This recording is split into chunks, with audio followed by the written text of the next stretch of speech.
here that we're calling Three Things You Must Understand. And we've been working on the first one of these three things for the first 5 programs, I think, so far. And sorry it's taken us so long to get to the next one, but this is important. I mean, our origin, where we came from, is probably the fundamental thing that human beings need to understand. And it's been a question every generation and every individual in every generation asks this question. Why am I here? Where did I come from? How did I get here?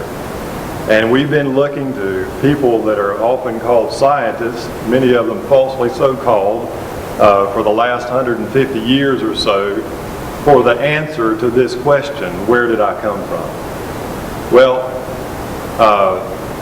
I began to talk a little bit last time. We were talking a little bit about our adventures up in Washington at the Natural History Museum. And you remember, if you were with us on the last program, we talked quite a bit about Archaeopteryx, which was supposedly the transitional form between reptile and bird. And they had the fossil there. We talked a little bit about the coelacanth, which is supposed to be the missing link or the transitional form between fish and amphibian. And I don't know if I made that clear last time, but the main point that I kept making over and over again, and I talked about, if you remember, the fact that they had many fossilized. The frog that was in formaldehyde downstairs was identical to the 180 million year old fossil that was upstairs in their fossil exhibit. They had the maple wing that was just gotten right off the ground, I assume, and just pasted on there. Modern maple wing, I've got them all over my yard. And then they've got a fossilized maple wing there that's supposed to be 20 million years old. You can go there right now and see all these things. I'll tell you what, going to the Natural History Museum, or any natural history museum, I'll tell you just take a few minutes about our North Carolina. We're here in North Carolina, Asheville, North Carolina, down in Raleigh. We also have here in North Carolina a Natural History Museum, and there's the greatest evidence for creation in these natural history museums, although the interpretation of the evidence is all atheistic evolution. But if you just look at the evidence, God is manifest everywhere. They're complex, they're fully formed, there are no missing parts, they're not about to turn into something else. You know, the evidence is everywhere. Here's something here. I was looking through this, our little photo album, and this has just been a few weeks since my family and I were up there in Washington. Here's the little rat. I don't know if you can see that or not, but there's the rat that's supposed to be our farthest away ancestor. Well, you know, where did the rat get his eyes? You know, we're still back to the same problems. We talked about a long time the eye, several programs back. Where did this rat get 2 eyes? Extremely complex eyes.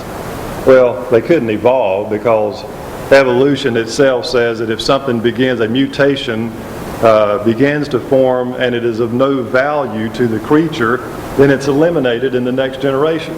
So how do you get a rat with 2 eyes and 2 ears? See, things like that make absolutely no sense. But look at this. You see this? I'll read this for you. This says touch. This is in our taxpayer money, by the way, in the Natural History Museum in our nation's capital right now. You can go and see it. What this says right here, touch a long lost relative. And here's a little squirrel monkey. And that may be Lindsay, my 9-year-old's hand right there. He was about to touch that thing. So anyway, there it is. Touch a long lost relative. I mean, this is laughable. If it wasn't so serious, we'd be laughing all the time about this stuff. But here it is, Natural History Museum. Look at here. We're talking about fossils a little bit. We went to the Chapel Hill where they have the planetarium. If you've ever been there, we went in there and saw a great program. It was great from the standpoint of being impressive. But it was evolutionary. I mean, the point that they were trying to make repeatedly was that all that was necessary was the right chemicals to come together, and poof, here we are. Now they would show slides, they'd flash slides up on this huge, you know, other than the stars and all the other things that you might see at a planetarium. They would show slides of different things, and Sadie my daughter was sitting there right beside me, and I said, "Sadie, what is that?" And she'd say, "Well, that's a fern." And there was another one, "What is that?" "Well, that's a crab." "What is that?" "Well, that's a dragonfly." "Well, what's that?" "Well, that's," you know, and she could name every single thing on there. So here's the point. Now here's some fossils that are supposed to be millions of years old. This is, I think, from a National Geographic as well. What is this? Can you tell me what that is? If there's any children out there watching me right now, do you know what this is? I know you know what that is. It's a dragonfly. Do you know what this is? Well, you may not be able to see that. That's a frog skeleton. You know what that is? That's a fish. You know what this is? This is a bee. So all of these long lost, fossils that are supposed to be millions of years old, how is it that we can identify them all and they look just like the things, if they're not extinct things, like some dinosaurs, or perhaps all dinosaurs? I'm not sure about that, by the way, but let's save that for another program. But if they're not extinct, you can identify them. Well, we went to here's some more, by the way. Here, look at these. Now, these are in amber. You know what amber is. It's amber. This, you know, sap comes down and comes over an insect, and it becomes crystallized in that amber. Does anybody know what that is? Do you know what that is? Well, it's obvious. It's part of a praying mantis. Well, he's supposed to be, you know, according to this National Geographic, millions and millions of years old. Here's a spider in amber. Here is a termite in amber. Well, how is it, why is it that we can identify all these things, the fossils, the insects in amber, and they haven't changed any? They're still here. Now, this is one of the most, I have to tell you about this. And Tristan, I want you to help us with this one. My son here, we were in the Natural History Museum in our North Carolinas, there in Raleigh, and they had a dolphin. Tristan, I tell you what, you can tell this story while I draw this ridiculous looking thing. Just, you remember this? Yeah. All right, come up here and just tell us about this. What did you see there when one of the exhibits that they had in our museum there in Raleigh, North Carolina? Go ahead. We were just going through this Natural History Museum in Raleigh, and one of the last exhibits that we saw there, just walked into this room, and there was a nice, normal-looking dolphin, slick, shiny, and smooth. You know, your average dolphin, made out of, I don't know, some sort of plaster or something, up on the wall. And out of its side, where a fin should be, there was this dorky-looking, hairy wolf paw with claws sticking out of it, just in the contrast to this nice, you know, shiny, slick dolphin. And it was really, really stupid looking. And it had these little pictures with some text in them showing how this here wolf went down and he couldn't find him enough food, so he went to the edge of the water, and so he kept getting farther and farther in, and then somehow he grew fins, and then he swam off and lived in the water from then on. Yeah. And it was just, you should go see it. It's really dumb. Yeah, it is. It's dumb. That's the truth. But this is kind of what, this is not a very good drawing perhaps, but you know, this is where the fin should be. If this was a dolphin, and the fin should be right here like an ordinary dolphin.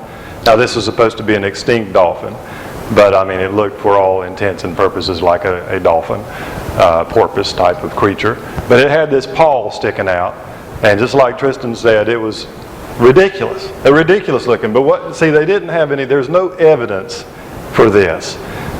They stuck this wolf paw on there, and incidentally, whales, like the blue whale, is supposed to be related to a cow too, and the manatees, sea cows, are supposed to be related to elephants. So you get all kinds of really idiotic things going on when you start from a point of view that is not correct to begin with, and that's what this is all about. So anyway, you can go down there and see those kinds of things if you want to.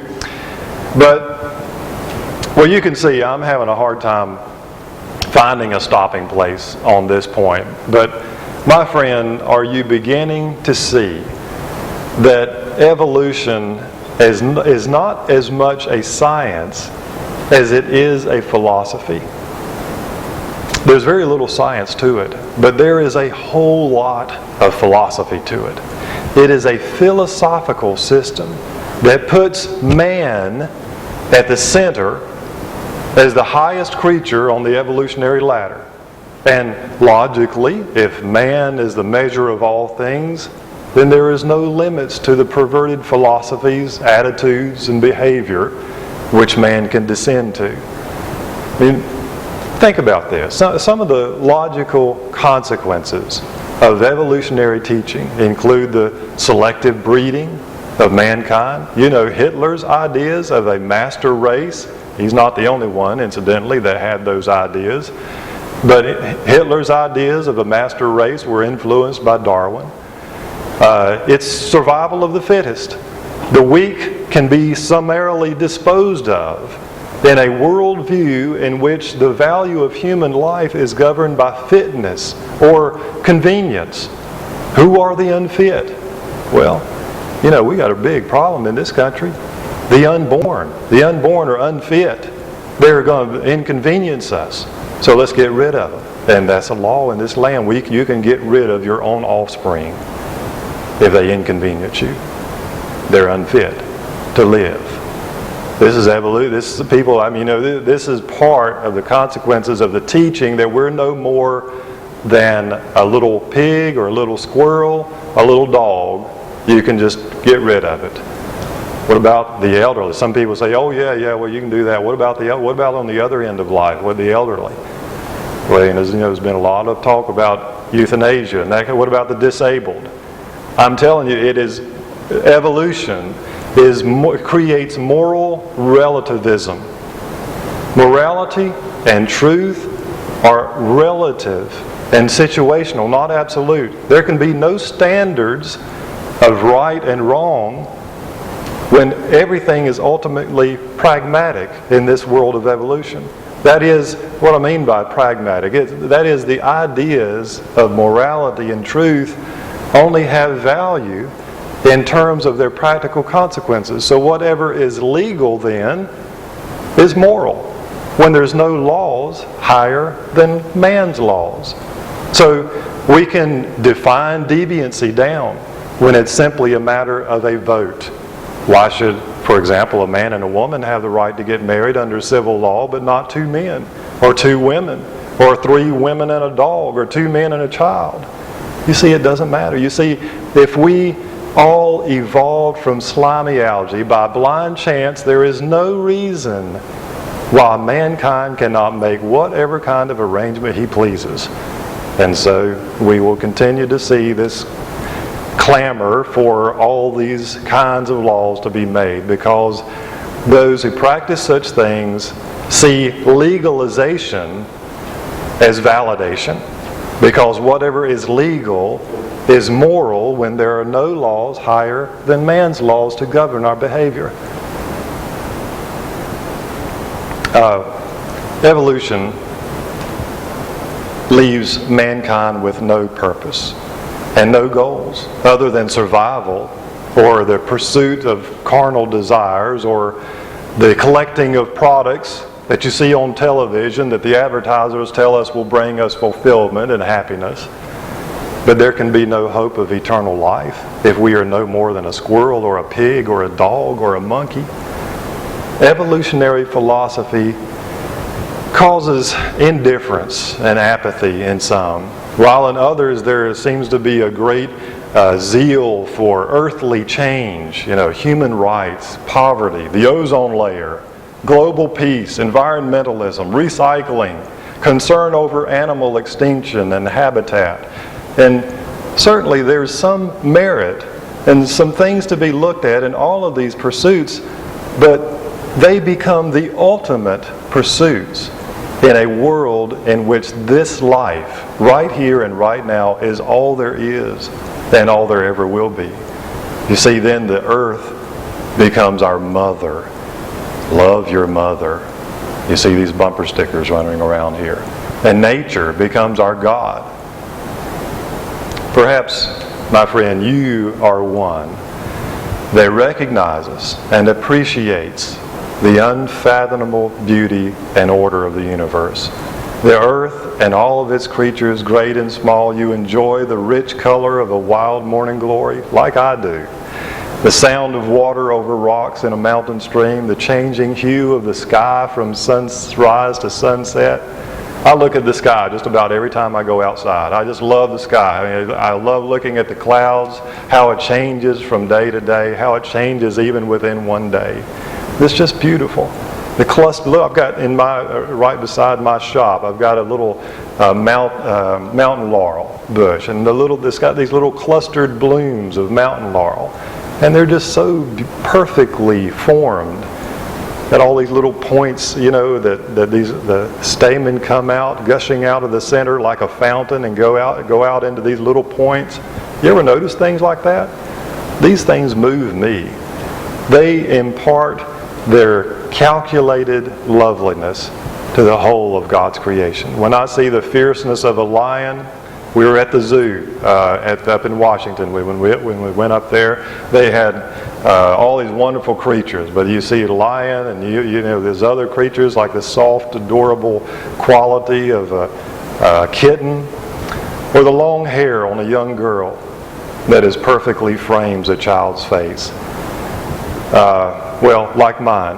I've got mine right here. Come here, Sadie. See, this is my baby right here. One of my babies. I've got 3 of them.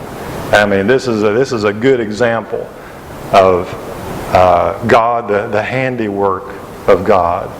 And are you moved by these things like I am? You know that there is something deeply wrong with a culture or an individual who can look at their child or their grandchild and see 2 beautiful, bright eyes.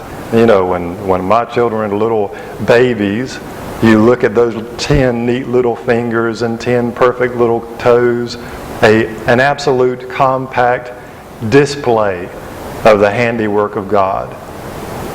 But at the same time, people who can look at their child and be willing to accept that this beautiful marvel of complexity, your own offspring, is just a product of random chemical combinations, just a higher order of monkey evolved by blind chance. The willingness of people to accept this explanation is disturbing, and it shows how gullible and how easily manipulated people really are. I'll tell you something else. Nobody wants to talk about this, and nobody wants to say this, but I'm going to say it. We're here to talk frankly about things, and so that's what I'm going to do. But I'm going to tell you something that nobody wants to talk about, that is another one of the consequences of evolutionary idea. You just stand there a second, Sadie. I want you to look at this. Now, this is typical of nearly all the books that you see. I'll get up here. You just stay there, Sadie. Look at this illustration here. Evolution. The point I want to make right here, and I won't spend long on it, but evolution is the root of prejudice and racism. You see this illustration here? You see this monkey here? Well, something like a monkey. I mean, there's various stages here. Notice that as the monkey begins to stand up and get erect and straight like men are, that his skin gets lighter and lighter. See that? And he becomes more and more European-like until the last one is very fair-skinned and looks like a normal man. Well, there's other normal men that don't have real fair skin like this, but notice this progression. I am telling you, this is the root of racism, at least one of them. And it's wrong. And evolution is being taught in our public schools, in our universities, across the world. And here it is, folks. Nobody wants to say it, but I'm saying it.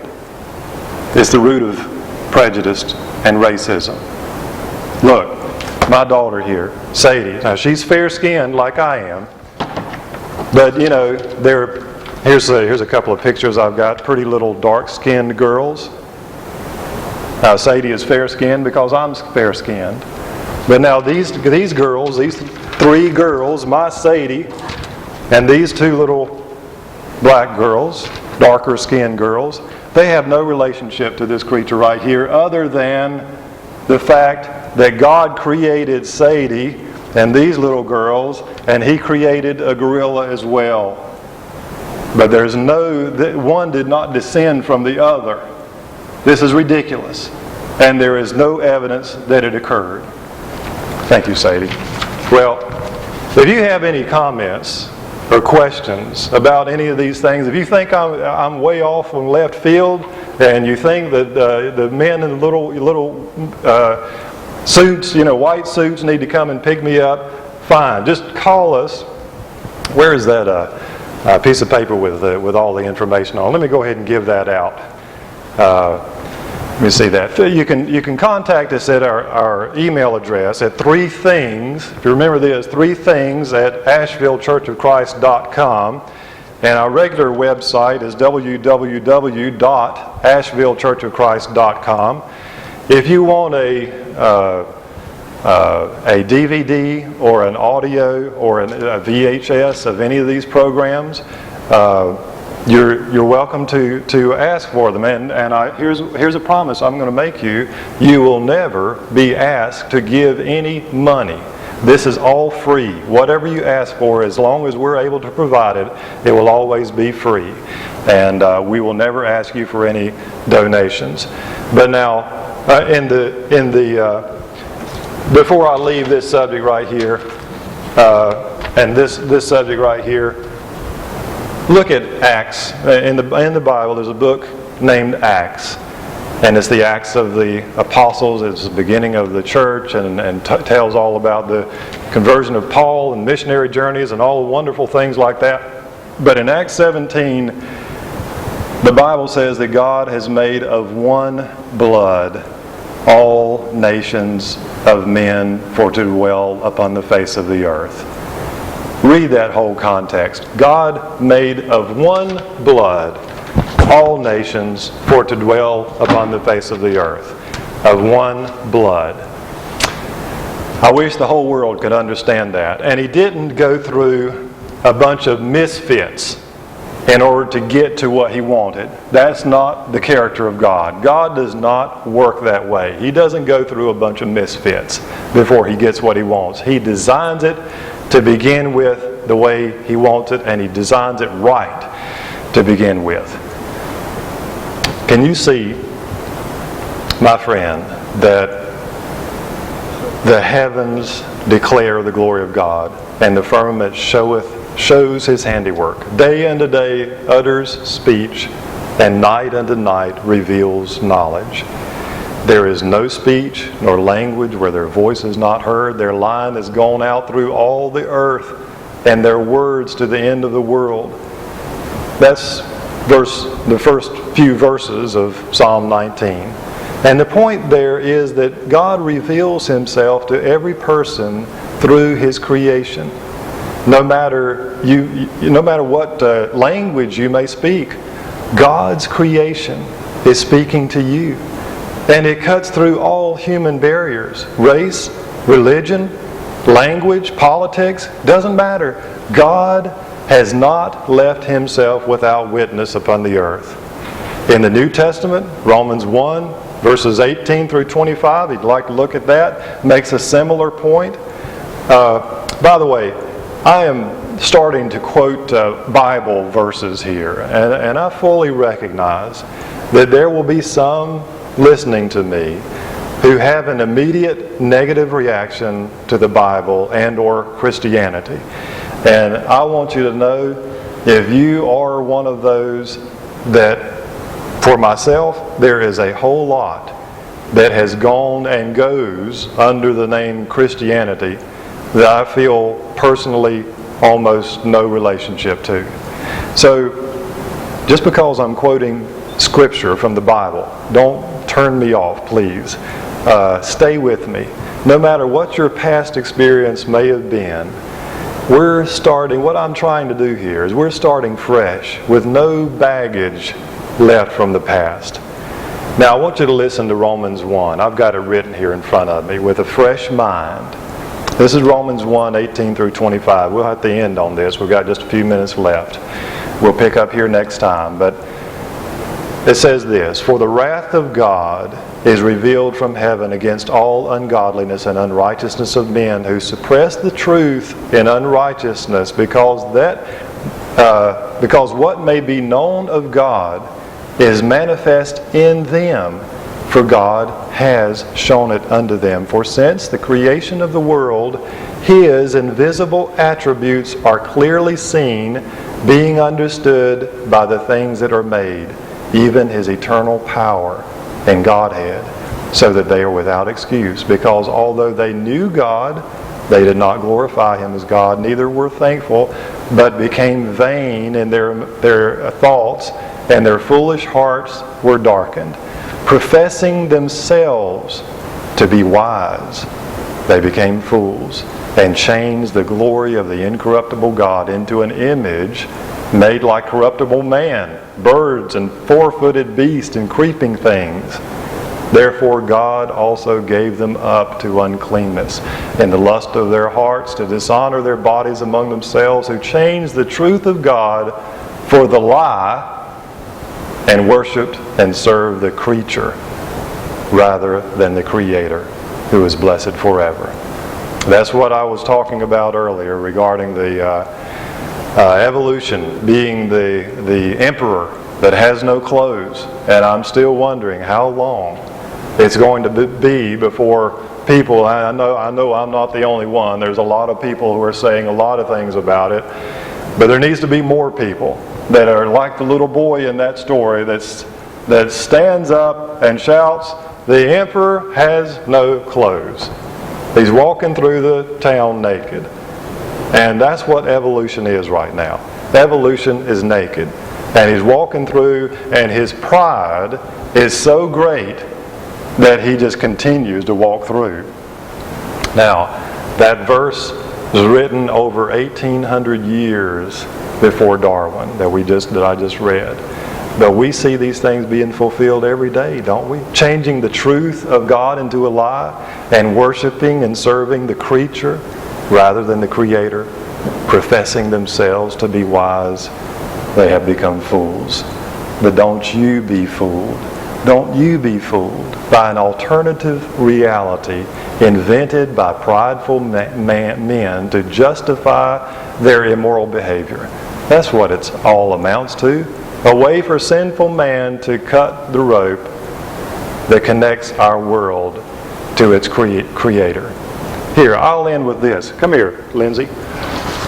This is what it is. See this? You got how much time do we have there? A minute and a half. Here, hold this up, Lindsay. This is what it is. I may actually, I tell you what, I'm going to do this on the next program because I don't want to run out of time. But there's a cord that connects our world to its Creator, and we'll illustrate it by this green cord here. And when we come back on our next broadcast, I'm going to make an illustration out of this, and it won't take but a second, but I hope it'll be something that stays with you. And again, if you have any comments about the program, we want your dialogue. We want to dialogue with you. We want a conversation with you. So until next program, we'll say goodbye at this point and try to be back with us next time. See you then.